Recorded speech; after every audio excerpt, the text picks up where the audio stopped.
Madame, Monsieur, bonsoir et bienvenue dans Débat News, votre émission hebdomadaire politique chaque lundi à 20h15. On revient bien sûr sur l'actualité de la semaine dernière et justement pour débattre de l'actualité de la semaine dernière, je reçois sur mon plateau ce soir Monsieur Chokri Aïch, membre du bureau exécutif du Parti Nidé Tounes et député à l'Assemblée nationale constituante. Bonsoir. Bonsoir. Nous recevons aussi Madame Ekbel Msadda, députée à l'ANC du parti CPR. Merci d'avoir accepté notre invitation. Et Madame Leïla Mleiki Abdeljawed, membre du conseil central du parti El Massar. Bonsoir. Bonsoir. Alors, nous allons parler bien sûr du projet de la Constitution, de la loi d'immunisation de la Révolution et des impacts du tourisme et de la situation sécuritaire sur l'avancée des travaux à l'ANC, mais aussi sur le plan social et économique du pays. Alors, le projet de la Constitution, vous êtes député à l'ANC et membre du parti CPR. Où est-ce qu'on en est avec le projet de Constitution?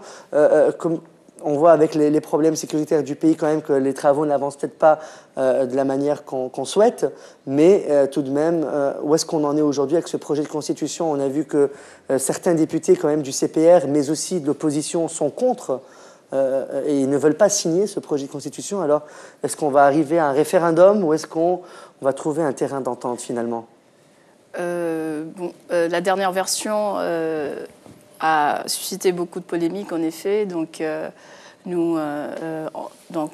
les députés du CPR, aussi bien que d'autres députés de l'opposition, ont déploré la façon dont cette version est sortie, parce que ça s'est fait en transgression pas mal d'articles du règlement intérieur, ce qui est dommage. Donc, on estime que l'instance de coordination et de la rédaction a dépassé ses prérogatives et a déformé un peu le travail des commissions constitutionnelles et nous a sorti une version qui, même si ils ont essayé de rassembler les travaux, on estime que dans plusieurs points, ils ont déformer même ce qui a été l'objet d'un consensus lors du débat national à Dardieff.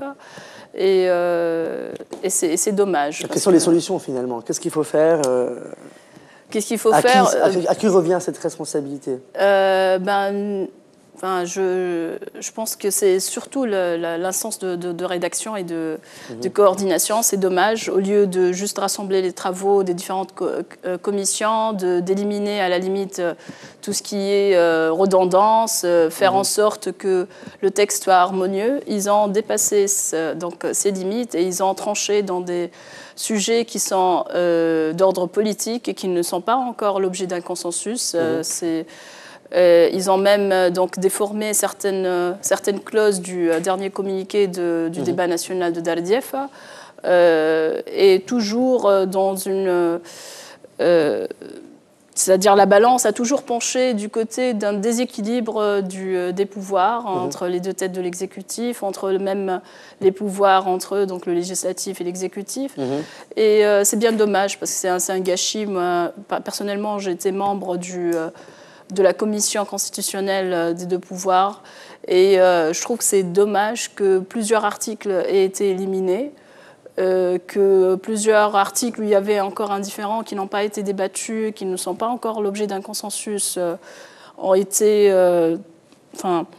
formulés en penchant tout le temps la balance donc, du côté de plus de prérogatives pour le Premier ministre. Et le tout a donné un régime primo-ministériel donc sans équilibre, sans contre-pouvoir pour plusieurs compétences. Donc selon vous, pour le parti CPR, je parle bien, et non pas en tant que député, mais pour le parti CPR, ce projet de constitution ne représente pas le peuple tunisien? Alors pas encore, en tout cas, pas encore, parce que c'est pas encore la fin. On sait très bien que ça va passer à la plénière après les 15 jours, où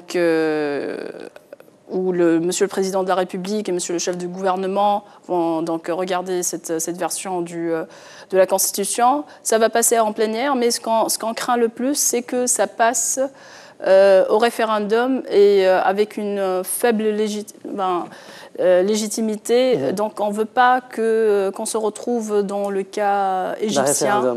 Ouais, et donc c'est ce qu'on craint le plus aujourd'hui. D'accord. Nidetun, Sokri Aïch. Oui, je pense que je pense pas qu'on doit penser maintenant directement au référendum parce que nous avons quand même assez de marge de manœuvre et nous, actuellement, comme députés de l'opposition, nous sommes en train de forcer la main à l'ANC pour revenir un petit peu sur ses positions, en particulier ce qu'a fait l'instance donc de coordination des rédactions, qui a plus ou moins déformé le contenu un tout petit peu du travail des commissions. Oui. Et donc, la seule chose, c'est de forcer un petit peu la main à l'ANC pour qu'on se remette de nouveau à table, même pendant quelques jours, et qu'on puisse trouver un consensus avant de passer en plénière. Alors, bien entendu, parmi les choses qui sont flagrantes au niveau de cette constitution, si on fait une lecture assez rapide et puis on prend un tout petit peu de recul, c'est qu'il y a plein de contradictions. Et parmi la contradiction qui saute aux yeux, c'est au niveau de la nature civile de l'État. Lorsque, au niveau du premier chapitre, on parle de l'État civil, on parle que l'islam est la religion de la société, du peuple tunisien, alors que l'article 141 dit clairement qu'il ne faut pas donc toucher à la Constitution lorsqu'il s'agit, il ne faut pas toucher donc à l'islam comme étant la religion de l'État. Et là, l'État veut dire qu'on va directement à l'État théocratique, progressivement, mais on peut y aller. Et donc, ce sont ces contradictions qui, non seulement ont fait peur que le projet de notre société puisse éventuellement être chambardé, mais aussi que même le législateur, une fois la Constitution sera au point, et une fois elle sera validée, et une fois elle sera concrétisée sur le terrain, eh bien, le législateur, s'il a tendance islamique, il peut comprendre ça d'une manière. S'il a une tendance, s'il est laïque, à ce moment-là, il se trouve un tout petit peu devant une situation de confusion, et il ne pourrait pas peut-être appliquer ou ne pourrait pas monter une loi. Et donc, à long terme, on pourrait éventuellement laisser cette constitution de côté et puis aller vers, donc, mettre au point ce qu'on appelle des lois exceptionnelles. On ne sait jamais d'où on peut y aller.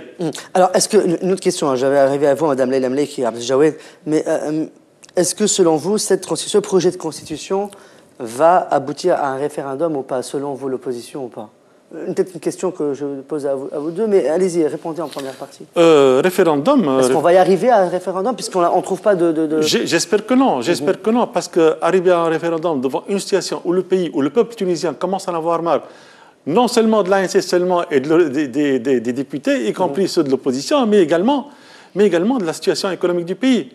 Le pouvoir d'achat du Tunisien a tellement baissé qu'il commence à crier. Et probablement, lorsqu'il se trouve devant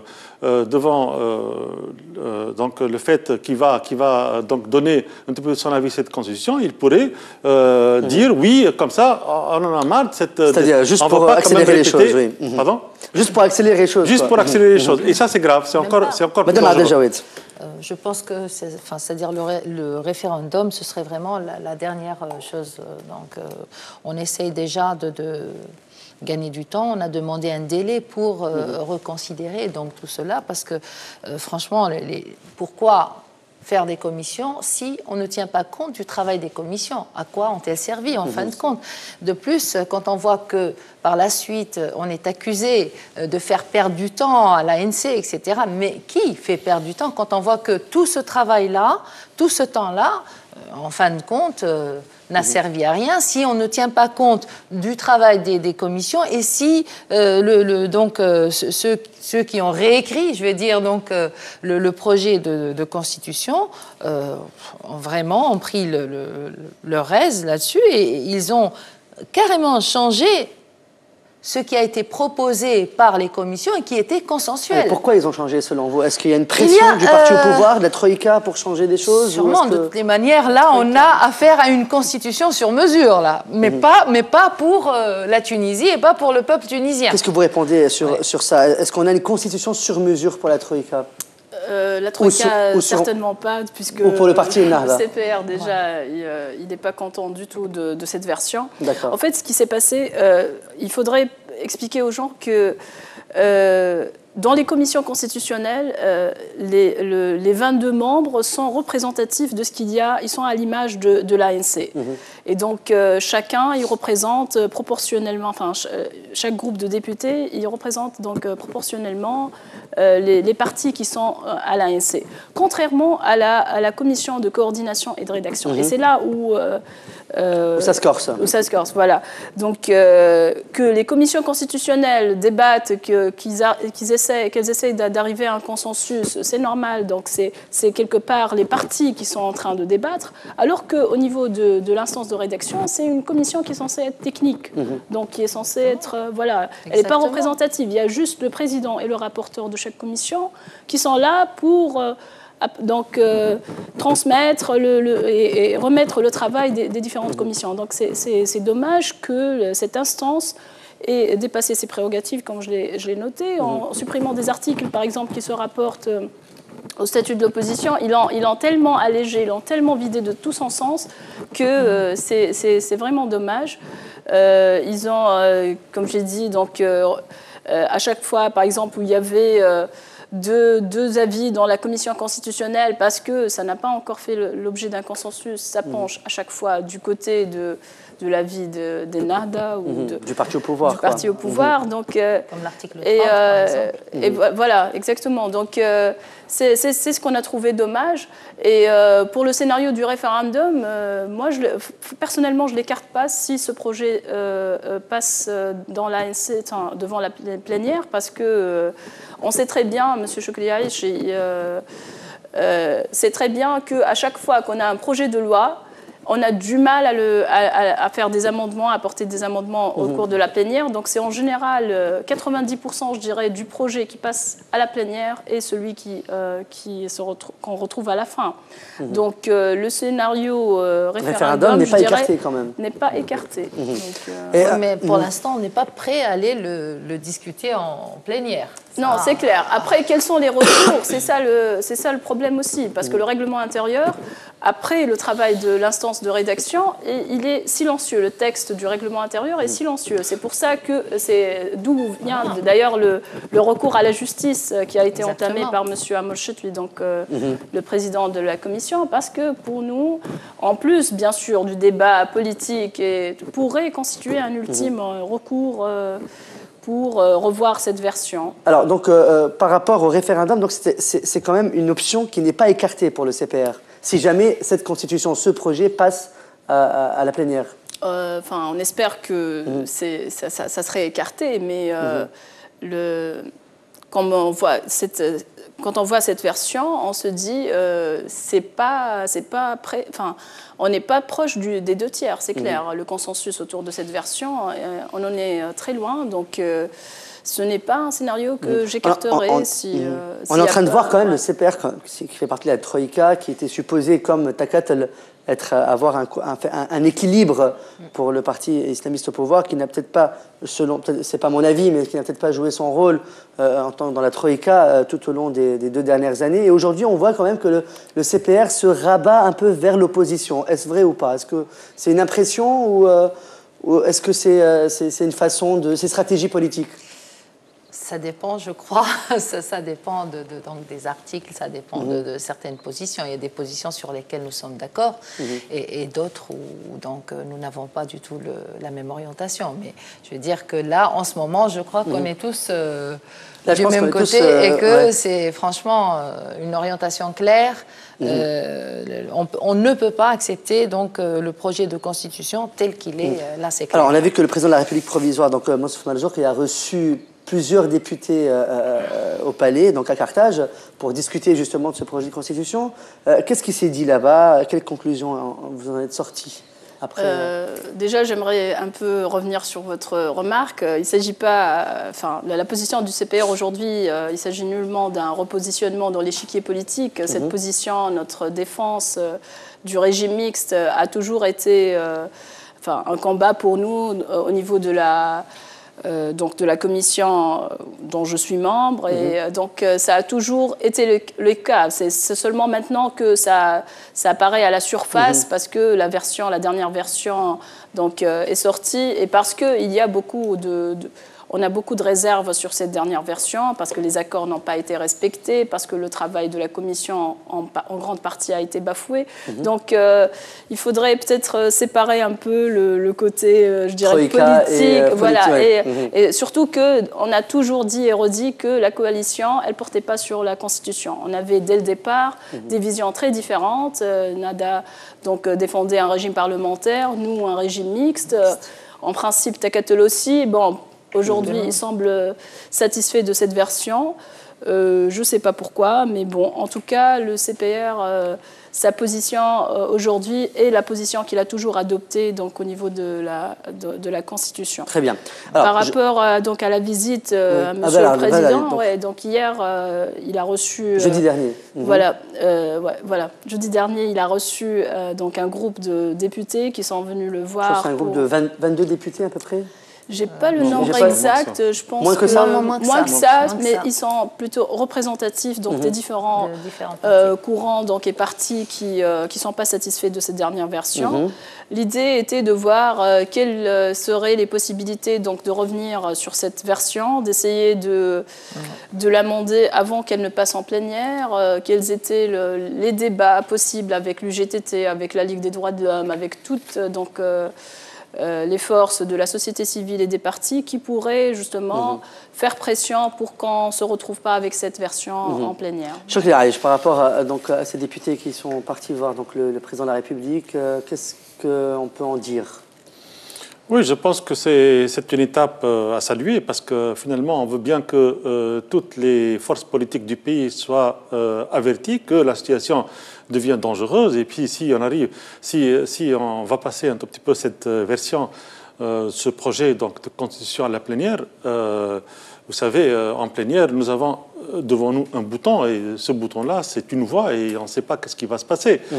Même au niveau des amendements, on pourrait toujours proposer des amendements, mais il y a toujours si vous voulez, la dictature, entre guillemets, de la majorité qui pourrait éventuellement l'emporter. Et donc, il faut faire attention, il ne faut pas passer en plénière avec ce genre de projet. Je peux vous énumérer, je ne sais pas, des dizaines d'imperfections, voire même des... Mais c'est dû à quoi, ces imperfections? Pourquoi on a eu 2 ans quand même pour rédiger cette Constitution? Pourquoi arriver avec une Constitution bourrée d'erreurs, bourrée de fautes, bourrée de... Je ne parle pas de fautes d'orthographe, bien sûr, je parle de fautes d'articles, des articles qui n'ont peut-être pas été bien formulés. Pourquoi, après 2 ans, aujourd'hui, les téléspectateurs nous regardent, ils font un petit briefing des 2 ans passés, alors qu'on c'était au bout d'une année qu'on devait avoir une constitution. Là, on est à 2 ans et demi, je pense, ou à peu près à 2 ans et quelques mois. Moins que ça. C'est plus qu'une année, quand même. 1 an et demi. 1 an et demi, je pense qu'on est à 1 an et demi depuis le départ. départ. Mais pour la constitution, je pense que ça... Je crois qu'on a commencé à faire ça depuis une année. Voilà. Concrètement. Année. Mais le problème, c'est que ça ne dépend pas de tous les députés, ça ne dépend pas de la majorité. En tout cas, il y a une partie qui a peut-être des idées derrière la tête, de pouvoir passer donc, un projet. Et nous sommes là pour pouvoir lutter contre ce projet-là. Nous voulons un projet de tous les Tunisiens, y compris des islamistes. Mais ce n'est pas possible de concocter une constitution pour tout le monde. Si. Est-ce que c'est possible? Si, la constitution, disons, devrait au moins être garant, qu'elle soit garant des libertés, même pour les minorités. Si on respecte les minorités, on a respecté automatiquement la majorité. Si on arrive à respecter les minorités, par exemple... Quand vous parlez de minorités, vous parlez de quoi?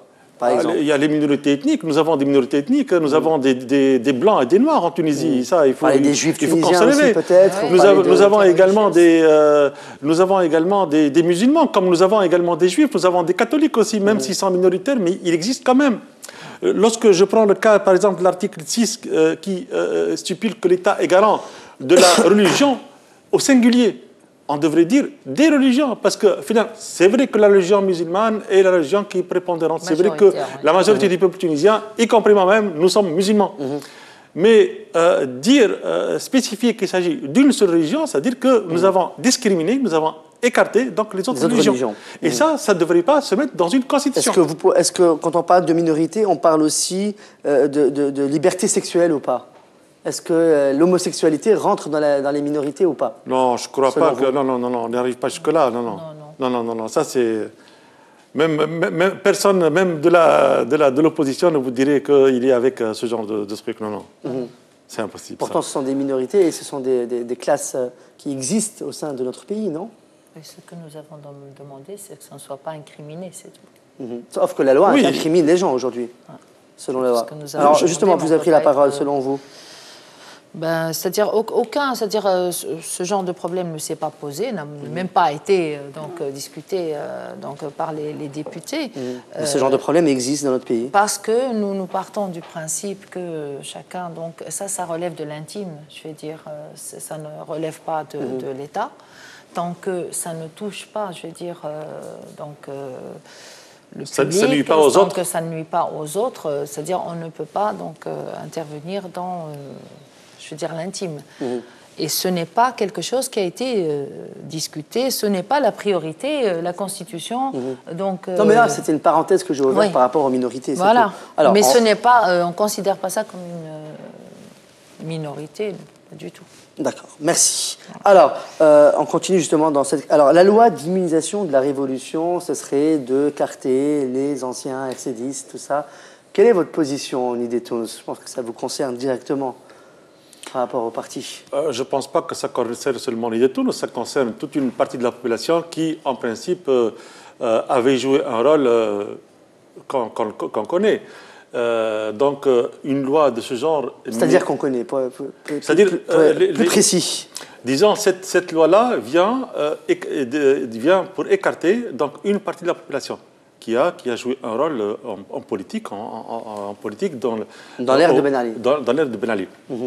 Bien entendu, nous, en tant que parti, nous avons toujours plaidé pour qu'il y aurait donc une justice transitionnelle, une justice de transition, une justice qui permet donc à tous ces gens-là qui ennuient, donc pendant l'ancien régime à être plus ou moins punis. Et jusqu'à maintenant, on attend. Pour nous, c'est. Est-ce que vous êtes pour cette loi-là, finalement? Non, on est contre cette loi-là parce que c'est une loi discriminatoire. C'est une loi qui, en principe, même quand on parcourt un tout petit peu les pays du monde, on voit une poignée de pays, 3 ou 4 pays qui l'ont utilisée pendant des périodes assez spécifiques de leur histoire. Donc, c'est une loi qui pourrait engendrer des problèmes, même au niveau de l'équilibre, en tout cas géopolitique, également l'équilibre au niveau de la situation prochaine du pays, surtout lorsqu'on arrive aux élections. Donc il va y avoir une bonne partie du pays qui va être mécontente. Donc pour nous, la seule solution pour essayer de d'écarter des gens qui ennuient à l'État, qui ennuient au peuple tunisien, c'est la justice. Et cette justice ne pourrait se faire qu'individuellement et non pas une justice en masse. J'arrive vers vous, Madame Leila Mleiki, mais j'aimerais voir la position du CPR quand même. Je ne pense pas que vous partagez le même avis. Du tout, non. Alors dites-moi. Le CPR soutient le projet de loi donc, de l'immunisation de la Révolution parce qu'on estime qu'il y a une responsabilité politique Une responsabilité politique de l'époque de Ben Ali qui doivent aujourd'hui prendre de responsabilité. On ne parle pas ici d'une grande... Enfin, de tous ceux qui avaient une carte RCD. On parle bien de gens qui étaient dans de responsables politiques dans certains postes qui ont mené justement à une dictature qui a déclenché cette révolution. Donc pour nous, c'est le minimum que ces gens-là devraient assumer, donc être écartés justement pendant les 5-10 ans, 5 prochaines années, 7, je pense, dans la dernière version donc, du projet de loi, de la vie politique, pour que justement la Tunisie reprenne un peu le souffle, que voilà, ces gens-là, leur lobby s'affaiblissent un peu, qu'on puisse justement mettre les bases d'une démocratie. Aussi, il ne faudrait pas oublier, si on passe outre donc, toutes les transgressions qui ont eu lieu pendant toute l'ère Ben Ali, ça veut dire que voilà, on est en train de consacrer une culture d'impunité, que tout peut être bafoué, que les libertés pourraient être bafouées, que les richesses pourraient être volées, et que voilà, et vous ne serez pas punis, vous ne serez pas écartés de la vie politique. Et ça, c'est un très mauvais message qu'on n'aimerait pas donner même aux nouveaux, ceux qui gouverneraient par la suite la Tunisie. Donc c'est là où on voit l'intérêt d'une telle loi. Je vais vous donner la parole. Je vais donner la parole. Juste, je vais faire un peu l'avocat du diable. Ouais. Cette loi, elle est un peu concoctée pour pas que Béchir Caïd Essebsi se présente aux élections. Enfin, que lui ou... Déjà, si on revient au CPR, je vais parler du CPR. Quand on avait posé un projet de loi qui n'est pas très loin donc, de cette version, même si à l'époque il était beaucoup plus, plus court, plus ciblé. L'idée, on l'avait proposé en avril 2012. À l'époque, il n'y avait ni Nida Tounes ni Béchir Caïd Essebsi, donc sur la scène politique, en tout cas pas en tant que leader de parti. Donc, c'était pas du tout personnalisé ou personnifié. Donc, l'idée était la rupture avec l'ancienne dictature et que les gens qui ont encouragé cette dictature, qui ont contribué à la mettre en place, assument leurs responsabilités et soient écartés de la vie politique. C'était ça l'idée et ça n'a rien... El-Massar, Madame Leïla. Pour le Massar, c'est très clair. On doit passer par la justice. D'accord. Donc, parce que cette loi, c'est une loi qui... Pourquoi pas passer par la justice, justement, comme dit Madame Leïla? Pourquoi, finalement, mettre tout le monde dans le même sac? Allez, 7 ans pour tout le monde, comme ça. 7 ans de quoi, justement? 7 ans de plus vivre politiquement, quoi. Politiquement, oui. Parce que politiquement, ces gens-là doivent assumer politiquement. Mais on ne parle pas du pénal. S'il y a, bien sûr, des crimes d'ordre pénal, c'est bien sûr, la justice prendra son cours. Il y a aussi la loi de justice transitionnelle. Mais là, on parle de responsabilité politique quand même. Est-ce que, politiquement parlant, est-ce que tous les gens qui ont été dans les postes de responsabilité, on a un truc pénal contre eux? Non, mais c'est juste que... Je vais vous donner la parole. Ils ont fait partie d'une... Bien. Madame Abdeljaoui, partie d'un parti qui a mené à cette dictature, qu'on le veuille ou non. Donc, bien. Quand on voit dans toutes les démocraties, on n'a pas donc ce genre de loi, de problème. On passe toujours par la justice parce que tout citoyen est justiciable.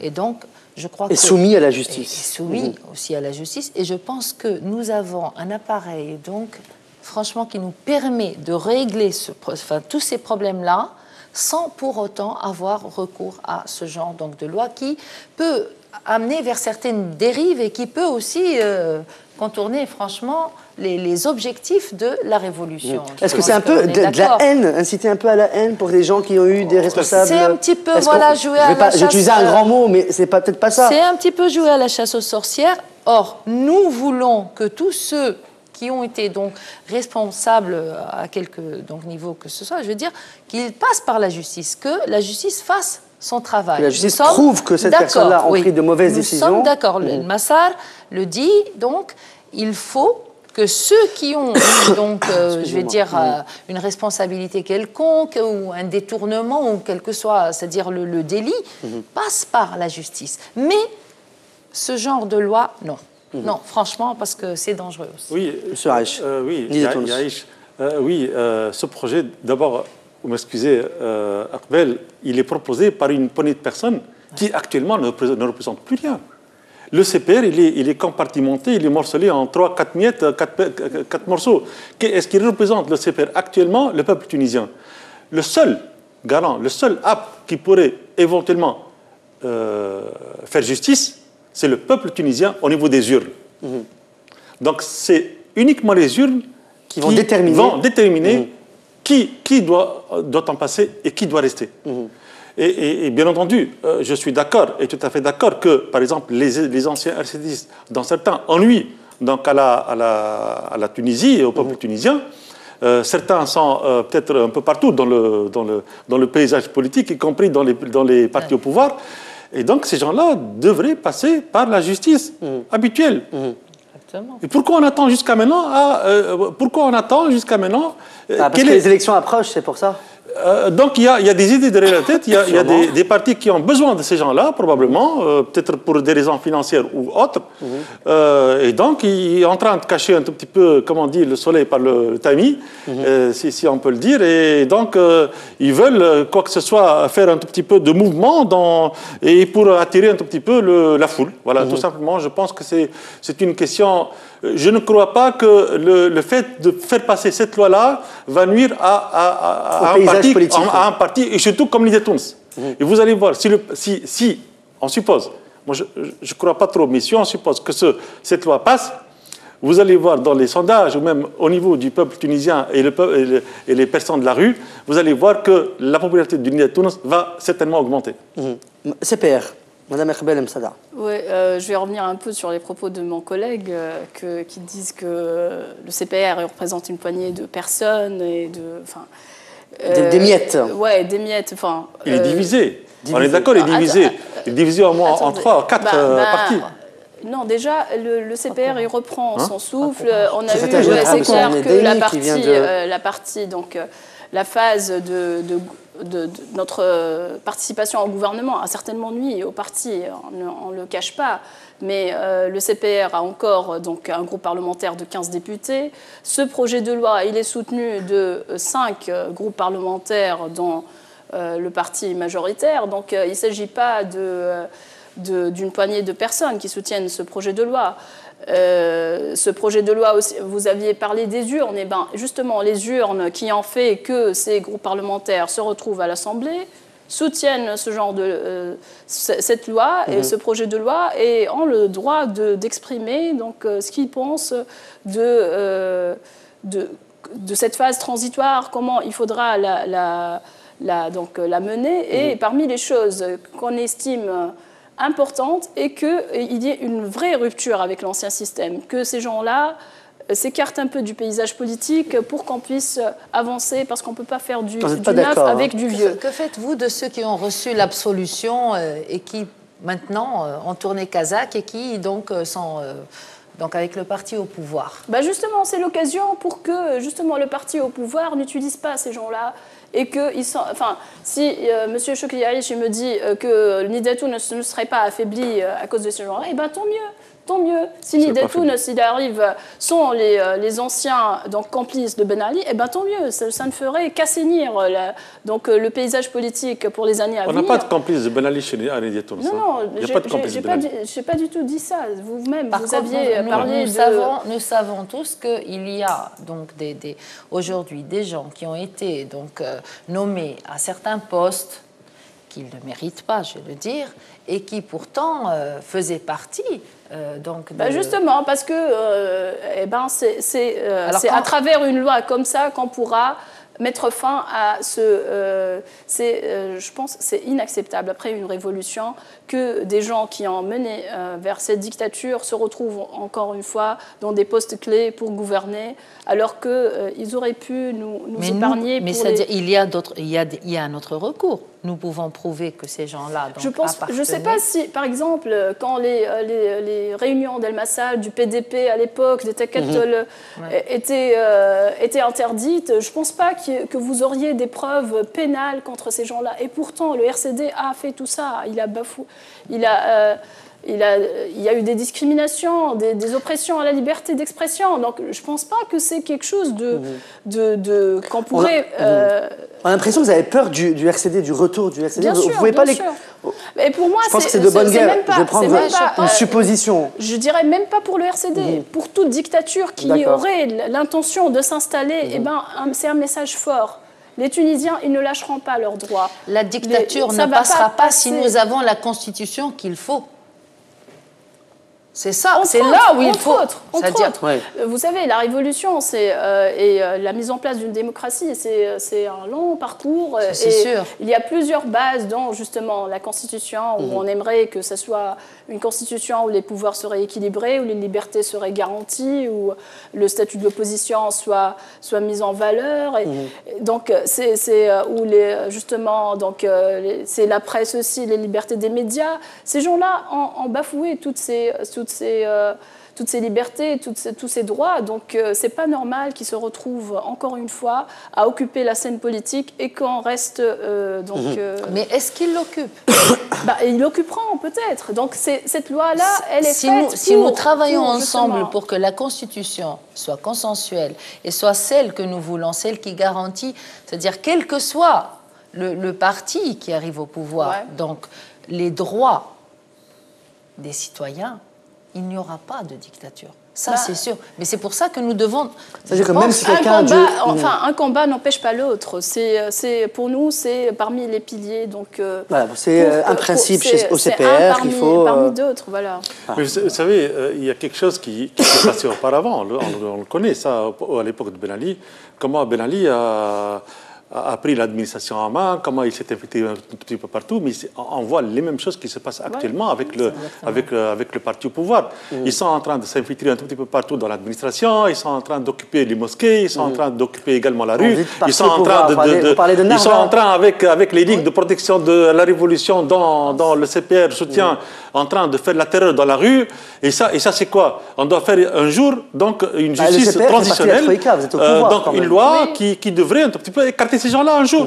Est-ce qu'on va accepter ça aussi? J'aimerais rappeler à M. Chokri Aïch donc le discours de M. le Président en août dernier, qui n'avait pas plu au leader de Nada, où il justement a attiré l'attention vers justement cette hégémonie qui commençait à apparaître donc, au niveau des nominations.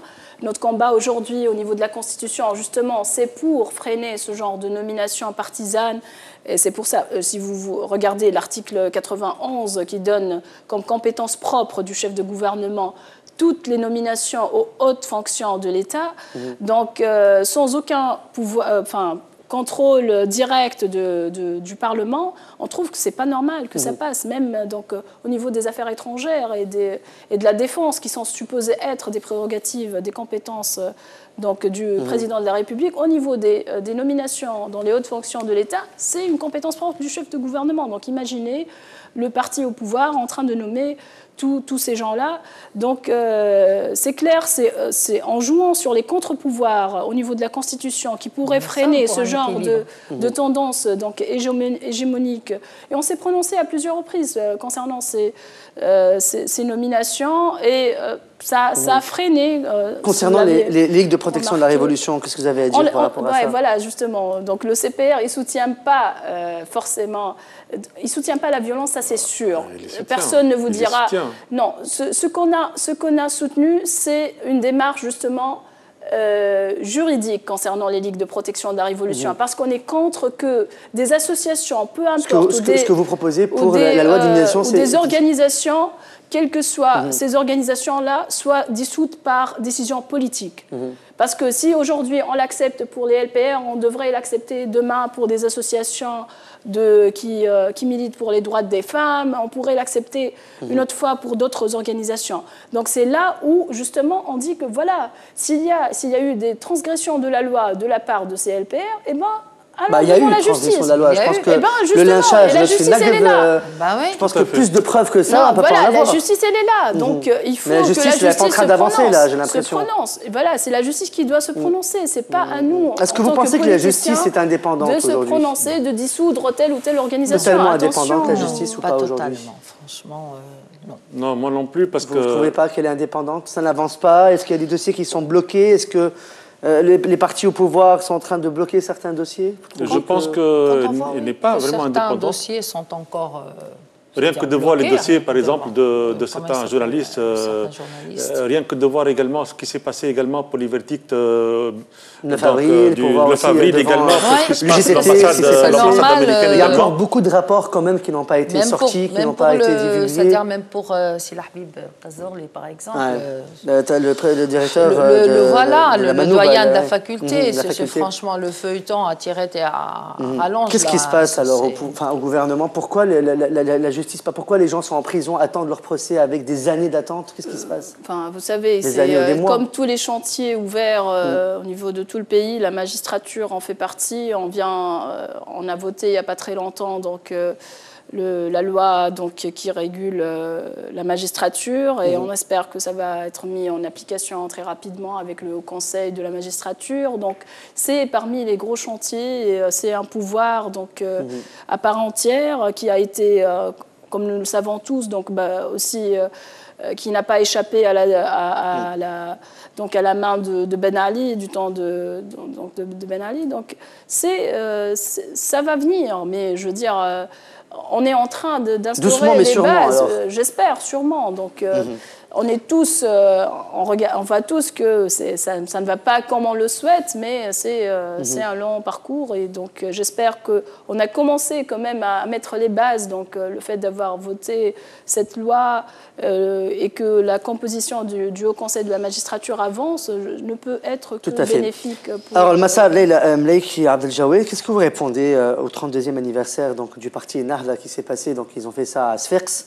Et Rachel Ghannouchi a déclaré que nous gagnerons les prochaines élections, celles d'après, celles d'après, celles d'après. Qu'est-ce que vous pouvez répondre à ces accusations, ces propos? Ces propos, que vous dire? Quand on s'exprime comme ça, est-ce qu'on peut encore parler de démocratie et d'urnes libres et transparentes si on connaît déjà les résultats à l'avance? Franchement. Il y a de quoi se poser plein de questions là. Est-ce que n'importe quel parti peut dire demain j'aurai tel suffrage ou tel... C'est impossible. Donc dire ça... Il a une boule de cristal. Voilà. Donc je dirais que c'est très, très dangereux de dire ça aujourd'hui. Et je dirais qu'entendre ce genre de discours, on se pose des questions et on est vraiment inquiet pour la Tunisie, pour l'avenir de la Tunisie. De toute façon, c'est ce qu'il dit. Et c'est ce qu'il dit avec donc, ces ligues de protection de la révolution qui sont toujours là, qui sont monocolores. Il s'agit pratiquement d'une seule tendance, ou voire deux seules tendances, Nahda et CPR. Voire Wafa, parce que Wafa, c'est un groupuscule qui s'est détaché, donc un petit satellite du CPR. Et donc, je pense que... Ça continue. Et je pense que le fait de laisser ces gens-là, est-ce qu'on pourrait éventuellement... avancer. Est-ce qu'on pourrait réaliser des élections libres et transparentes? Est-ce qu'on pourrait réaliser des élections libres et transparentes lorsque le parti au pouvoir est en train d'infiltrer l'administration? Il est en train de mettre en place dans l'administration des personnes qui sont dans les ligues de protection de la révolution. Et je peux vous donner des noms. Un duplicata du RCD, alors. Et je peux vous donner des noms avec des gens qui ont des patentes, c'est-à-dire qui travaillaient. En principe, ils devraient donc rester... Il y a une loi, la loi un tout petit peu qui embauche les personnes qui étaient plus ou moins persécutées pendant l'ère de Ben Ali. Donc, en principe, on devrait mettre 30% de ces gens-là, que nous sommes d'accord. Nous avons donc validé cette loi-là à l'ANC. Seulement, le parti au pouvoir a mis 100%. D'accord. Y compris des gens qui appartiennent aux ligues de protection. Moi, j'ai une question, par contre, pour les députés à l'Assemblée nationale constituante, je pense qu'un de leurs rôles aussi, c'est de contrôler le gouvernement. Dans ces cas-là, où est le contrôle? Vous savez, si vous dites qu'ils ont mis 100%, où est le contrôle? Vous savez, le contrôle du gouvernement, ça c'est une autre mascara. C'est vraiment on doit faire un autre débat sur ça. C'est du théâtre, tout ça. Vous déposez une plainte, vous déposez par exemple un papier pour pouvoir donc parler ou discuter ou comment interroger un ministre. Vous le mettez aujourd'hui, il faut attendre 3-4 mois, lorsque déjà le problème est déjà à l'oubliette. Et quand on voit tout ce qui se passe aujourd'hui, alors que normalement les députés sont censés donc préparer le projet de la Constitution, et quand on voit tous les rebondissements que l'on voit on termine avec ça, chaque 10 jour, minutes, et on passe, franchement, leur rôle c'est d'abord d'écrire la Constitution. Et franchement, on peut pas être au four et au moulin, je vais dire. Et contrôler ce qui se passe, le gouvernement, ce n'est pas, je pense, mince affaire, surtout avec la langue de bois que nous voyons aujourd'hui. Ce n'est pas facile. Est-ce que vous voulez rebondir sur certains propos et on passe tout de suite à autre chose? Justement, c'est au cœur de notre combat aujourd'hui au niveau de la Constitution, parce que si on regarde bien, le contrôle, il est quasi absent. Donc, en ce qui concerne le chef de gouvernement, on a senti qu'il y a une tendance à attirer l'attention vers les prérogatives du président. Voilà, à chaque fois qu'il nomme, il y a un veto d'une commission parlementaire. À chaque fois pour tracer la politique étrangère, ça doit être en harmonie avec ce que décide le chef de gouvernement, alors que le chef de gouvernement qui, en principe, c'est lui qui devrait être donc responsable devant l'ANC, il n'y a pas de limite. Et d'ailleurs, si vous l'aviez remarqué, dans la version qui est sortie le 22 avril, même les questions orales et écrites, elles ont été éliminées. Heureusement qu'on a attiré l'attention vers ça et ils les ont remises. Mais justement, donc, ça me fait peur. Donc, c'est même pas du parlementaire ce qu'ils sont en train de défendre. C'est vraiment une dictature primo-ministérielle. Et c'est là où... on est toujours dans une dictature. Dans ces cas-là, je pense que les gens à la maison, quand ils écoutent ça, ils se disent on retombe dans une dictature et c'est reparti pour 50 ans. J'espère que non, on fera tout. Oui, mais chaque fois qu'on en a fini avec un article, qu'on dit ça y est, on est arrivé à un consensus, et que 2 jours après, hop, on remet ça sur la table, là, ça ne peut pas marcher. On ne peut pas avancer. On est en train d'avancer à reculons, je veux dire. Donc là, franchement... Très bien, ça c'était donc pour le projet de la Constitution, la loi d'immunisation de la Révolution. Il y a encore des hauts et des bas sur ces 2 questions, enfin ces 2 volets. On passe tout de suite bien sûr à la situation sécuritaire du pays et bien sûr sur les actes terroristes qui se passent donc au Kef, au Jebel Charm et tout ça, à Gasserine. Alors... C'est toujours en rapport avec la Constitution. Aussi, oui, c'est aussi rapport avec la Constitution. Quand on voit, tout est lié, hein, finalement, c'est une chaîne. Oui. Alors, on fait un petit tour de table. Alors, aujourd'hui, une quarantaine, on va dire comme ça, une quarantaine de terroristes sont déployés au Jebel Charhambi, un peu au Kef, à Jendouba, tout ça. Alors, nous avons toute une armée nationale qui essaye de faire des efforts, qui essaie de protéger les frontières, mais aussi de contrôler ces terroristes. Alors, je ne comprends pas. On n'arrive pas à éliminer ces terroristes, on n'arrive pas à les attraper. Je veux dire, on a refusé l'aide des Algériens pour pouvoir excusez-moi, entrer dans cette montagne.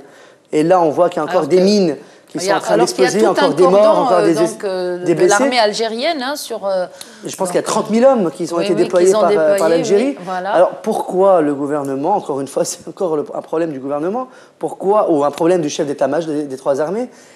On a vu que Mohamed Abou, l'ancien secrétaire général du CPR, qui a déclaré qu'on doit changer Rachid Ammar, il devrait s'occuper juste de l'armée de terre et non pas des 3 armées.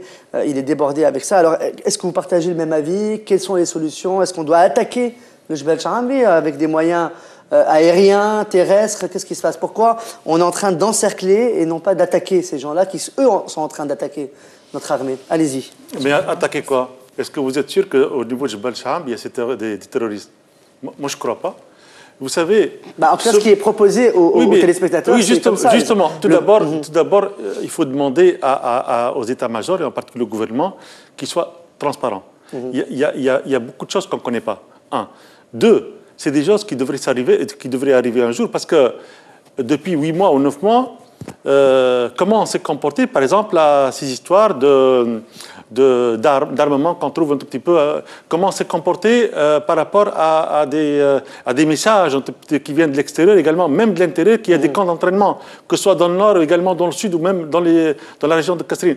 Comment on s'est comporté face, par exemple, à la violence, à ce qu'on est en train d'alimenter, surtout les jeunes, dans les mosquées. Comment on s'est comporté face à cet export, si vous voulez, de Tunisiens pour pratiquer du terrorisme dans un autre pays, comme la Syrie. Et donc, s'il y a des Tunisiens qui partent vers le terrorisme en Syrie, c'est-à-dire qu'il en reste une partie. Vous êtes bien d'accord? Je ne pense pas que tous les Tunisiens qui voulaient partir en Syrie sont tous partis. Il y a certainement d'autres personnes qui sont restées sur place. Et donc, la question que je me pose, moi, en tant que citoyen, avant d'être député, c'est que si ces gens-là ont pris les armes, c'est que les armes existaient. Si ces gens-là, on ne les a pas trouvés en montagne, c'est qu'ils sont dans les espaces urbains. Et donc, ça, je pense que c'est un problème beaucoup plus dangereux. Et la résolution devrait se faire par les moyens, par des moyens beaucoup plus perfectionnés, par une entente, par une coordination étroite entre l'armée et puis la sécurité, et puis les autres les autres donc, composants de la sécurité. Et également en s'entraidant et puis en essayant un tout petit peu d'avoir donc l'aide des pays frères et amis qui ont un tout petit peu un passé, donc une expérience pour éradiquer un tout petit peu ce genre de terrorisme. Le chef du gouvernement a refusé l'aide de l'Algérie. Et donc là, de pénétrer dans notre territoire pour nous aider. Je pense que la solution passe d'abord par empêcher qu'il y ait des réunions plus ou moins ciblées, clandestines, d'abord dans les mosquées, essayer de ratisser un tout petit peu les milieux urbains, parce que c'est là où on devrait trouver des caches d'armes, et puis par la suite, petit à petit, avec les moyens un tout petit peu technologiques modernes, de communication, etc., je ne sais pas comment... Oui, non, mais les renseignements généraux... Les renseignements généraux devraient quand même toucher au fond du problème et nous débarrasser de ces gens-là. Alors, allez-y, Massad. Je pense que, de toute façon, il ne faut pas refuser la coopération avec l'Algérie. D'abord, l'Algérie a beaucoup plus d'expérience. Beaucoup plus d'expérience. Ils sont passés... c'est-à-dire par de gros problèmes face au terrorisme, etc. Et je pense que, c'est-à-dire, nous ne voulons pas, bien sûr, que, je vais dire, qu'il y ait donc des soldats algériens sur notre territoire, etc. Mais ça se fait dans les grandes démocraties. L'Amérique envoie des fois des soldats pour former, pour aider, etc. On a vu là, avec l'AQMI, ce qui s'est passé au Maghreb islamique, avec... je ne me rappelle plus du pays, excusez-moi. C'était... avec le Mali. Avec le Mali, voilà. Oui. On a vu que les soldats français étaient là-bas pour soutenir les soldats maliens contre le terrorisme. Je ne vois pas pourquoi. Or là, c'est une nébuleuse. Voilà. Et nous sommes donc concernés. Il y a eu beaucoup d'armes qui ont circulé avec la situation en Libye. Oui. Là, donc on a eu beaucoup d'armes qui sont entrées en Tunisie. Et il y a eu donc des cris d'alarme qui ont été poussés de part et d'autre, je dirais presque par tous les partis donc, de l'opposition. Mais je ne sais pas. Il n'y a pas eu de réaction. Quand on a parlé des camps d'entraînement, on nous a dit non, ce sont des gens qui font du sport. Et quel sport ? Hein? Alors aujourd'hui, donc franchement, on se pose des questions, surtout quand on voit que dans la Constitution, donc telle qu'elle a été réécrite, on a supprimé donc pour ce qui concerne donc l'armée et donc je crois la police, donc le mot républicain. Pourquoi? C'est-à-dire, en quoi ce mot dérange? Là, c'est là le problème, parce que quand on dit républicain, on se réfère à une république. Et si on enlève le mot républicain, quel est donc l'objectif? Qu'est-ce qui se cache derrière cette omission? Parce que je ne pense pas que ce soit par hasard. Une faute d'oubli ou une faute... Non. Là, on se pose la question. Et c'est vraiment important vraiment de mettre le doigt là-dessus et donc de revenir sur ce genre d'article. Parce que si, d'autant plus que dans cet article-là, on dit donc, on enlève donc le mot républicain et en plus on dit donc l'État a le droit donc aussi d'organiser d'autres groupes, je pense armés, etc. Lesquels? Pourquoi? D'autant plus qu'on sait que... Dans quel but? Dans quel but? On sait qu'au sein de l'armée, au sein donc aussi de la garde nationale, de la police, etc., on a donc un appareil qui est complexe et normalement qui répond à différentes situations. Alors pourquoi aller créer autre chose? Et c'est quoi? D'accord? Là, on se pose beaucoup de questions et ça peut franchement ouvrir donc la porte à beaucoup de dérives et là on s'inquiète. Nuire au futur du pays. En tout cas. C'est sûr, c'est sûr. Madame Erkbel Msada. Alors, par rapport est-ce que c'est du terrorisme? Est-ce que c'est des islamistes? Est-ce que ce sont des pions qui ont été mis là-bas pour... Le diagnostic déjà de la situation, ça c'est très important. En tout cas, ce qui est sûr, c'est que le peuple tunisien, pour eux, ça a été présenté comme des terroristes. Ça, oui. On leur a pas dit, dans tous les plateaux télé, on est en train de voir qu'on emploie en tout cas le terme terrorisme. Voilà, y compris le parti au pouvoir. Dans le plateau en arabe, c'est est-ce qu'on est d'accord déjà sur le diagnostic? Est-ce que c'est vraiment ce qui se passe? Est-ce que voilà, il faudrait éviter quand même qu'on stigmatise une frange de la population pour dire que c'est eux derrière ce qui se passe. Donc déjà, j'espère que notre armée, notre garde nationale pourront nous éclairer un peu plus sur ce qui se passe Déjà, réellement. on présente nos Donc, condoléances à ceux qui sont morts dans l'armée nationale. Ce sont les premières victimes. Les premières victimes. Ouais, aussi. Quand il y a victime, il y a terrorisme. Vous savez, Exactement. dans toute la région, toute la région connaît un climat d'instabilité, donc en Libye, et donc on n'est pas à l'abri En Turquie aussi, ça favorise pas aussi le climat. Peut-être aussi, mais je pense que c'est... En tout cas, je veux dire, qu'il y ait des dérapages, qu'il y ait des tensions dans certaines régions, c'est normal, entre guillemets, vu la situation géopolitique. C'est pas très normal quand même. Mais que, voilà, il faudrait qu'on encourage notre armée et notre garde nationale à faire ce qu'ils peuvent pour... justement, capturer. Ce qu'ils peuvent, mais ils n'ont pas ce qu'il faut comme matériel. Comme moyen, quand on voit... Justement, pour dire qu'on doit encourager l'intervention d'armées étrangères sur notre territoire, c'est pas à nous de faire ce diagnostic-là, de dire nous, on n'encourage pas, mais on dit on doit coopérer avec justement, prendre de leur expérience. Déjà, comprenons ce qui se passe.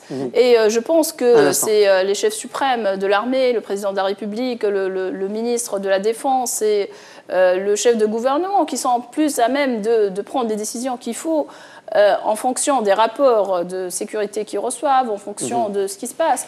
Après, on espère que ça va aller un peu plus vite, c'est clair, mais de là à dire il faut limoger tel ou nommer tel, ou qu'il faut absolument qu'on fasse appel à une armée étrangère, je pense que ce n'est pas de notre essor. En tout cas, on espère que la situation ne se complique pas. N'oublions pas que Ben Ali avait affaibli l'armée tunisienne aussi. Ça compte. Justement, donc c'est parmi les institutions qui nécessitent plein de réformes, aussi bien d'ordre social et économique, parce que pour motiver les troupes et pour envoyer des soldats, il faut avoir du matériel sophistiqué, voilà, du matériel à la hauteur de la technologie. Voilà, donc les réformes, c'est clair, elles sont importantes, aussi bien au niveau de l'armée que de la garde nationale. On va terminer. Et donc... ça va prendre du temps, c'est clair. Après, quelles sont les solutions? On espère que ça va se résoudre dans les jours qui viennent. Moi, je pense qu'il faut dépasser les détails. Parce que ce qu'il faudrait dire, c'est que nous sommes arrivés à une situation sur le plan sécurité qui est dangereuse. Si on arrive à avoir des factions armées sur notre propre territoire, c'est qu'on doit se poser la question. Et la première chose... Ça reste à prouver quand même. La première chose, c'est qu'il ne faut pas que ce soit le problème du gouvernement tout seul. Toutes les composantes de la nation devraient être sollicitées. C'est un problème national. C'est un problème national. Il ne faut pas que ce soit résolu uniquement par ce gouvernement. Certains ont confiance, d'autres n'ont pas confiance. Il faut que c'est un problème qui touche tous les citoyens du pays, du sud tunisien au nord tunisien, de l'est à l'ouest. Il faut que toutes les principales composantes du pays, y compris de l'opposition, devraient être au moins averties et avoir leur idée là-dessus. Juste, je ne sais pas si on a terminé. On a terminé, mais encore 30 secondes. Allez-y, si vous avez quelque chose à dire. Si on a un autre tour, je pourrais laisser plus tard. Parce que ce que je voulais dire, malheureusement, j'ai beaucoup de choses à dire au niveau de la Constitution, parce que le spectateur tunisien attend de nous qu'on lui dise qu'est-ce qu'il y a, parce qu'il n'a rien compris. Où est-ce qu'on en est? Où est-ce qu'on en est, d'une manière simple, parce que je peux énumérer au moins 10 ou 14 ou 15 articles qui ont vraiment des problèmes. Mais tout de même, je veux quand même mettre le point sur un point positif, tout un chapitre dont je suis fier, parce que j'étais dans cette constitution de ce qu'on appelle le pouvoir local. Et si la révolution doit être concrétisée un jour, elle va se concrétiser ce qu'on appelle par la décentralisation. C'est le pouvoir local, dont les médias ne parlent presque pas.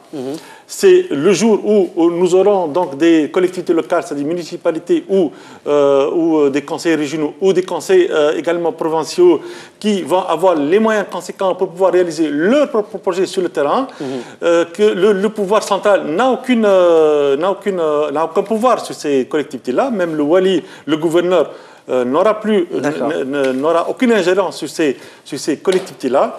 Et puis ces collectivités-là pourront avoir des moyens conséquents pour pouvoir réaliser leur propre projet. Ils sont élus directement par le peuple tunisien, à part peut-être les conseillers provinciaux qui sont élus d'une manière indirecte. D'accord. Sinon, également, ils peuvent avoir des liens directs avec des homologues et puis des institutions d'ordre international. Et je pense que c'est le point positif de cette constitution. Tant mieux. Allez, un petit tour de table, vite fait. Alors, 30 secondes. Hein. Oui. Alors moi je dis, donc El Massar, donc il est pour une coopération, donc pour ce qui est donc de notre armée, pour lutter contre le terrorisme, parce que terrorisme il y a du moment où il y a mort d'hommes et que donc ce sont nos soldats et donc notre armée qui est en train de souffrir et qui est en train de payer, donc etc. Donc là il faudrait donc cette armée qu'il y ait coopération, qu'il y ait aussi donc pour cette armée tout ce qu'il faut, les moyens, parce que l'armée n'a pas ses moyens. Et puis il y a aussi donc même sur le plan économique dont on n'a pas parlé, donc même ce prêt qui a été donc du FMI, parce que c'est à hauteur de 1 milliard et quelques. Oui, il est vrai que c'est-à-dire avoir un prêt de la part du FMI, ça montre que nous sommes encore plus ou moins, je vais dire, solvable. Mais d'un autre côté, c'est franchement à des taux exorbitants. Il y a aussi le prêt turc, et le prêt turc, il y a vraiment à dire là-dessus, c'est un prêt sous condition. On vous prête ceci pour que vous achetiez chez nous cela. C'est inacceptable. C'est-à-dire, on n'est même pas libre. Pas chinois, qui part dans les poches de quelqu'un d'autre. D'accord, voilà.